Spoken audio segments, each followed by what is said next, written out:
Пайгамбар саллаллаху алейхи айткан, ороза фитрди бермейинче орозасы кабыл болбойт деген. Ороза фитрди беришибиз керек ар бирибиз. Бирок бергенде кимге? Өтө очунду суроо. Колунда жок кедейлерге. Мен имам болуп турган учурда 13 жыл Кирка мусулманда имам болуп турдум. Имам болуп турган учурда ар жумада айтат элем: мечитке алып келип салба.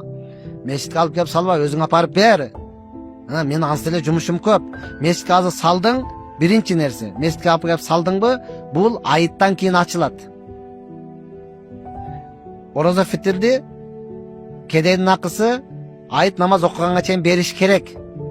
Маселе кайда турат? Муну мен айытка чейин ача албайм. Айыт намаз күнү окуп бүтүп айыттан кийин ачам. Демек сенин ороза фитр бергендигиң өзүнүн ордуна жетпей калды. Анан туура түшүнүңүз. Баары акыйкатты бирөө айтыш керек да. Ороза фитр бул мечиттин акысы эмес. Бул кедейдин акысы. Оны мен